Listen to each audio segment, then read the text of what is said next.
Sir, coming to revenue receipts, I feel the railways can earn a sizable revenue if they tone up administration, cut down wasteful expenditure, repair wagons and coaches in time to increase their lifespan, which would save huge expenditure.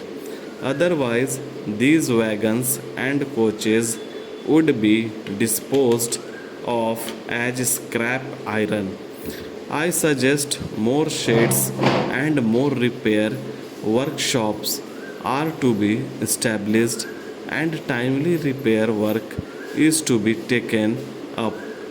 The railways should also control thousands of ticketless travelers, and revenue can also increase by checking damage to railway property, wagon breaking, and theft by antisocial elements for which huge compensation is being paid by them.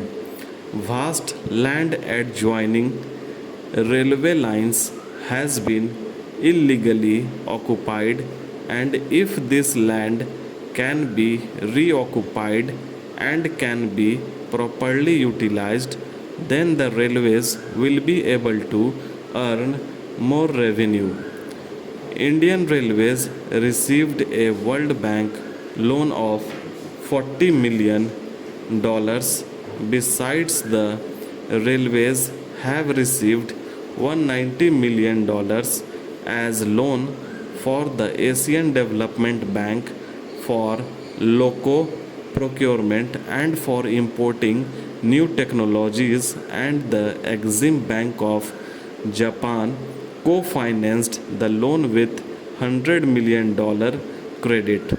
Nothing has been stated about this loan as to how it was utilized, and this fund should have accountability at least to the members of this august house, and the railways should work vigorously to promote tourism by providing a mode of transportation which is not only economical but has a special fascination for the tourists. For this purpose, the Honorable Minister will have to work in consultation with the Minister of Civil Aviation and also the states, and this will help the railways to earn more revenue.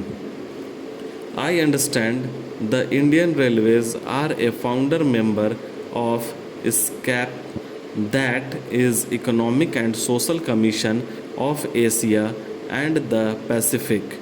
Since the Indian Railways enjoy international cooperation, I would like to know whether this relation has further improved so as to receive more funds from them for overall development of the railways and also for the technological upgradation, modernization of the railway system, and also whether any exchange program for technical assistance has been formulated, as this would considerably help the Indian Railways to improve the existing infrastructure.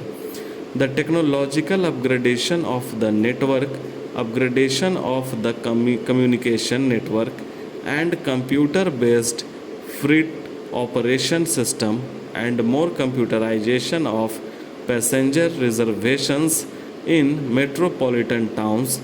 I believe funds that would be available through international cooperation may be utilized for improvement purposes and for increasing revenue, and it would not be necessary to hike passenger fares and freight charges as proposed in the budget.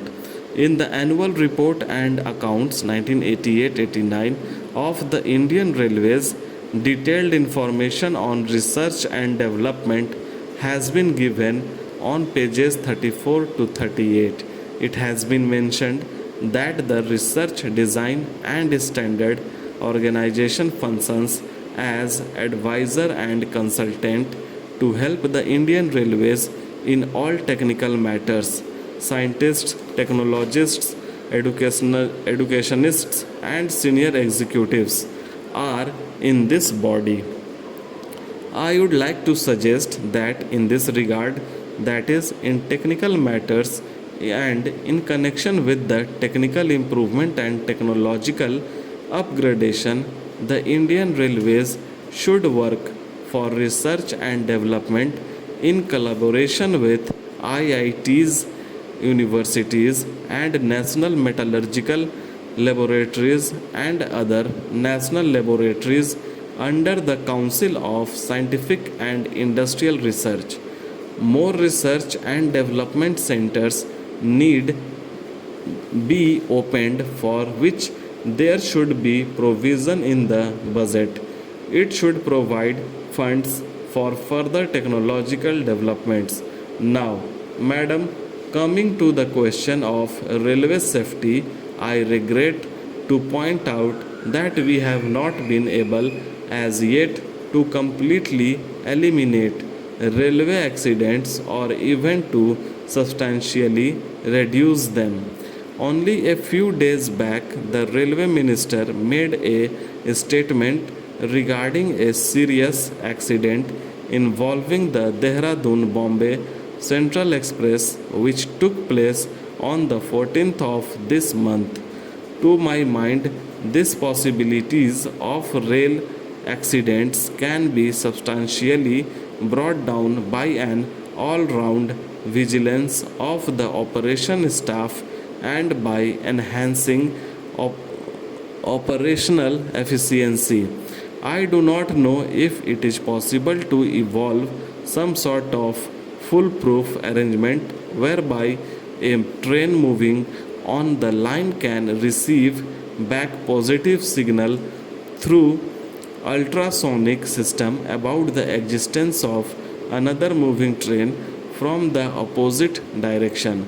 Such ultrasonic systems are used by navigators in order to protect their ships against accidents which iceberg. Can similar signaling system not be used in trains also, so that accidents can be avoided? The Honorable Minister has mentioned about passenger amenities. At present, the long distance passengers, even in super fast trains, do not get reasonable comforts during their journey. Many unauthorized passengers from the intermediate stations without any reservation forcibly get into reserved compartments and disturb the bona fide passengers, and more often the railway staff are unable to provide any relief. This is very unfair and should be put an end to, especially now when there is a steep increase in the railway fares. The railway minister should look into the comforts of passengers. I would also like to mention that the passengers should get amenities like having pure drinking water, good food, and some entertainment. I have observed in foreign countries that there are film shows or some such entertainment for long distance passengers. I think there should be some arrangements for entertainment here also in the near future. I don't want to take much time of the house, and I think there should be some improvement in the railway catering service, and also some sort of relief must be there for the long distance passengers. Reservation should be properly done. While concluding, Madam, I would like to say that the railway staff should be given more amenities like housing, Medicare, and education, so that they can live comfortably as they are rendering great service to the nation. With these words, Madam, I conclude and I thank you once again for giving me an opportunity to speak on this matter.